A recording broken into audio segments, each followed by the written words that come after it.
Exercise. It's important. Everyone knows that if you don't exercise, your body will slowly gain weight and you'll end up a very unhappy person. You've heard that before, right? Me too. 3 years ago, I wanted nothing to do with water bottles, sports drinks, sports jackets, and running shoes. I was an eyelash under 300 pounds and knew I had to do something to turn it around. So I began small hikes in and around my neighborhood, including Mount Doug. I climbed the 850-foot uphill Norn Trail inside Mount Doug Park nearly every day for a few months. I was sticking to my plan, and I eventually dropped the excess weight. I got to the point where I found it was a release. The mountain forced me into an uphill climb that would only be finished once my exhausted body touched the aerial at the summit. Exercise pushes me and allows me to openly battle my inner thoughts that have the tendency to turn demonic during times of happiness. Emotionally, exercise kept me happy. The serotonin, which apparently looks like this, was doing its magic and was turning my frowns upside down. Turns out, we just can't live without...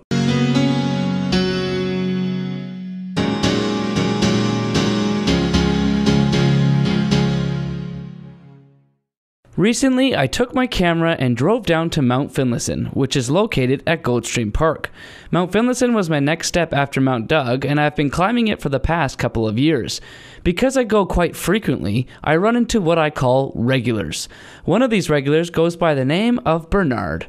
Bernard hails from Quebec and recently discovered Finn while driving a buddy to Nanaimo. I asked Bernard why he chooses Mount Finlayson as his place to exercise. Because of the trail. I really like the trail. And it's got a little bit of everything in it. Like you walk under the trees, well, you climb under the trees. And it's got that clear spot at the top there. And it's really challenging. Thinking about how exercise can affect you, emotionally, physically, and mentally, I asked Bernard what his mental state is like while climbing Finlayson. Laziness might take over and you just need to push yourself a little bit here and there. But if you keep your goal in mind, then it makes it a lot easier. For sure, if it's raining out, well, it's not always fun to do it. But once you're out there, it's fun. It turns out that Bernard is an unemployed carpenter and is exercising to stay in shape. I'm trying to lose weight,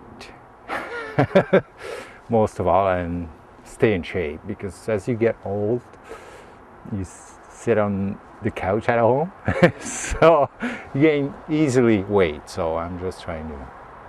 Bernard is an avid climber with a passion for hiking. He's a regular and knows the mountain trail like the back of his hand. Something tells me I'll be running into him more often.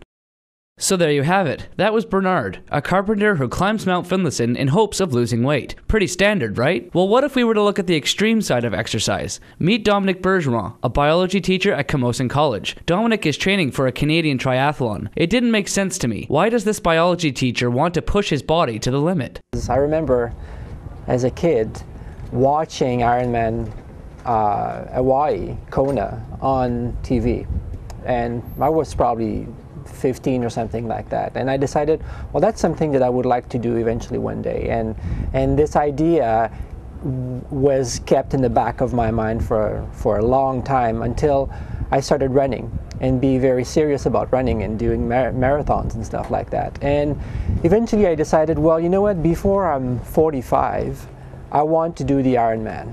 And so the training began. I recently caught Dominic down at Centennial Stadium where he was running with his group for the triathlon. I couldn't help but wondering as I was watching him run, wouldn't he rather be doing something else? Something that wasn't causing him pain and pushing him to the limit? As it turns out, Dom doesn't feel like he's sacrificing any free time. Sacrifice is when you're really missing something and you're doing something else because you know it's good for you.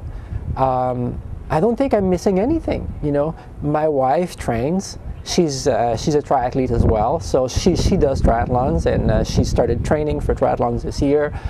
So we do a lot of training together. I do a lot of training by myself because my training time is way long, takes longer than she does than it is for her.